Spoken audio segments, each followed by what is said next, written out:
Sanibonani, welcome back to enye video. Ngiyabonga kakhulu ukuthi ungene. Thank you very much. Ngakhohlwa ukusubscribe, like video, share video as well. Okay. So now we guys, I'm going to talk about the matter with Tebogo Tobejane engibone ke ibhaliwe emaphepheni udaba lokuthi uthi sekunzima ke ukuthola ipartner ever since this Vusumuzi Kid Matlala saga. I also want to touch on Uminintuli. I think girl did they lobola her, something like that. I think ngiyabona something about Uminintuli posting ebongumndeni wakhe ngokumeseka and everything. I was like, wow, girl, yonke le drama isenzeka nje, you were getting lobolad, which is something nice. So we're gonna talk about those two girls, okay?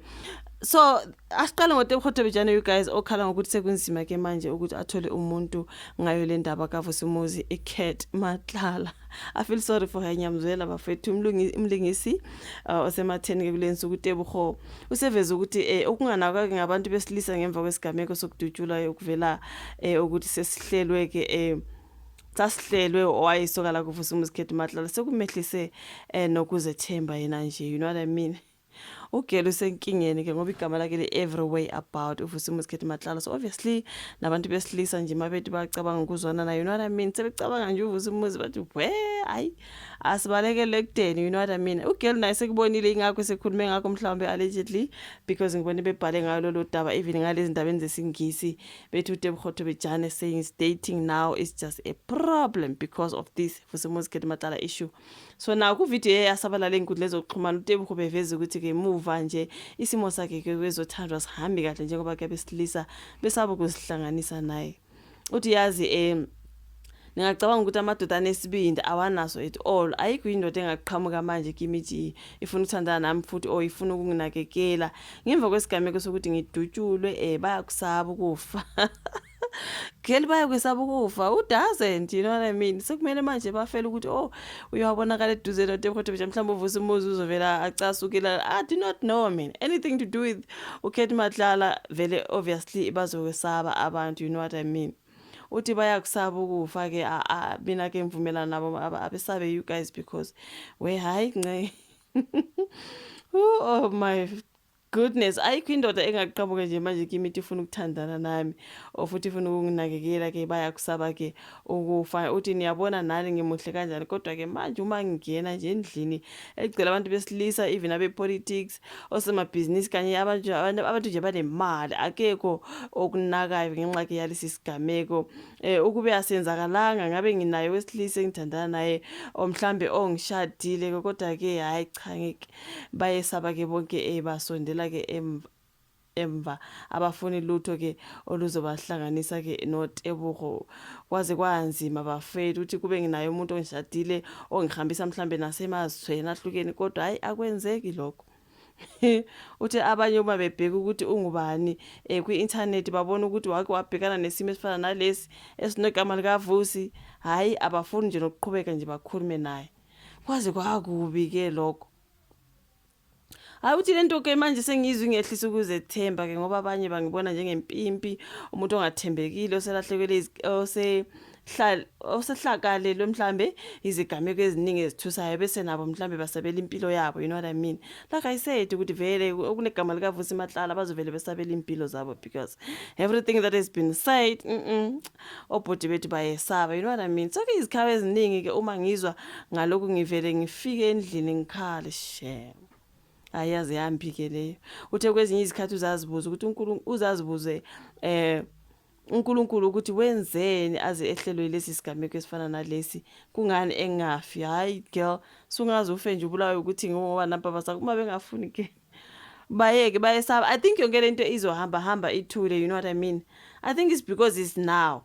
Ngokuya kwesikhathi ngiyacabanga ukuthi izohamba ithule. Girl, don't give up yet. Don't give up yet. Izothula kuzodlula yonke lento. Cabanga into udaba labo Thabo Bester ukuthi lwa trenda kanjani, you know what I mean. Ngiyacabanga ukuthi nalokho nako kuzoya kungadlule the Madlanga Commission, the Parliamentary Ad Hoc Committee nayo yonke le ndaba kaVusi mhlamba uyagwetshwa noma kuyenzakalani kuthi ukuthuleka kuzodlula bazoba khona bazoqhamuka, you know what I mean. Don't give up on yourself just yet. I know kubuhlungu vele, you know, but ke ugesejwayele nje ukuthi vele osamabhizinisi osopolitiki bonke lawo bantu abahlezi abantu abanemali nabaphezulu be interested kuye, but because of this Vusumuzi Kid Matlala issue usengxakini akekho nje ofuna nje ukuyimatanisa naye. So wow, asithi mhlaba asilinde ithi ukuthi leyo ndaba kaVusumuzi ithi ukuthula kancane. Ngiyacabanga ukuthi konke kuzolunga. I do not know your thoughts there, you guys. Bese kunodaba ke lukaMini Ntuli libonile kuthiwa ke uMini ubonga umndeni wakhe ngokumeseka ngesikhathi kufika abakhongi. I was like, when was this girl? Kwafika abakhongi, hayibo girl usushadiwe nje. You know what I mean? Remember idrama kaMini Ntuli, you guys? uMini Ntuli osebenza uGagasini, Gagasi FM, na yonke idrama yakhe noLondi London, and the whole things that were said ngomphakathi on social media bamtrekisha because of that drama yakhe noLondi London. Nayo ugirl wayewrong ke lapha. Ugirl wayewrong because girl, what did you mean? Ngazwa nolaka kangaka girl. Mhlambe wawuthi nje ulethi dramanyana kanti hey sewenze kakhulu. I do not know, but ngibone nje lana epostile ugirl about ukubonga umndeni ngesikhathi kufika abakhongi. Hayibo, okay. Ithi ngibone bethu umsakazi uMini Ntuli ke usephumile emakethe ngokusemthethweni ngemva kokwamukela abakhongi. Ilona daba olibhalela phana uMini Ntuli usithe fatla nje ngevlog ngiyana emfishane ekhombisa okwenzeka ngomhla ka-21 Juni ngo-2025 kufika abakhongi ngayi ekhaya kubo. Lentokazi ithi umndeni wayo owawubambisene naye ngalolu suku. Embhalweni wakhe ithi ngufunde izolahlela futhi lapha ka screen. Uthe yena ubepostile wathi zafika zihamba ngamasondo. Okay. Sahamba ngamasondo girl. Uthe what a beautiful year of blessings. God has been so good. This career is me missing a lot of family events, but the way my family showed up for me on this day, my word, it had me so emotional. Such a beautiful reminder of how loved I truly am. Ngiyabonga mndeni wami, ngiyanithanda. God bless you all abundantly. That was uMini Ntuli ebonga nje umndeni wakhe bafethu. Hayibo, okay, kwafika abakhongi nje, okay. Wathi uNkulunkulu ube muhle kakhulu, umsebenzi engiwenzayo ungenza ngiphuthele ke imicimbi eminingi yomndeni, kodwa indlela umndeni wami ke nje ome ngayo nami nami ngayo ngalolu suku kungenze ngafikela nje umunyu ngibona indlela engithandwa ngayo.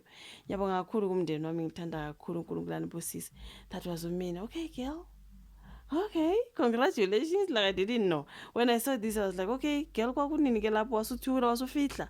Or is that when was the mini drama? Mhlawumbe kwakuyilesiya sikhathi ugirl engafuni nje ukukhuluma ngayo, you know, mhlawumbe wabothi hey kuse early awuthi ngithule, you know what I mean? Kwazi kwakuthi siyambongela uMini Ntuli, guys. She is Gagasi FM presenter. Siyazi usebenza ke no Felix Hlophe. If you do remember the drama with Londi London, the Real Houses of Durban and all the things, okay? Kanti ugirl kwakuningi nje okwenzeka esayidini, like, you know what I mean? But wow, congratulations girl. Zazi indlela ezondaba nomndeni wakhe uthi uyawubonga ukuhlala njalo ukhona umeseka noma ke yena ehlale ngekho emsebenzini yemindeni because of umsebenzi, you know, ubusy kakhulu, but ke bona they made sure ukuthi they support her. Uthi girl uyabonga ke. That's what was posted there by uMini Ntuli on her Instagram. Okay, congratulations girl, sakubongela. Angazi you guys ishuvo la comment section ngodaba lukaTebogo Tobejane, njengoba nje esesithi kunzima ke ukudata manje ever since the Vusumuzi Kate Matlala saka. Kanti ke nalo daba lukaMini Ntuli njengoba ebonga nje umndeni wakhe ukuthi hey zafika zihamba ngamasonto. Angazi ishuvo la comment section. Congratulations udade uMini Ntuli. Like ivideo, subscribe, share bese siyabonana kwesayo. Bye.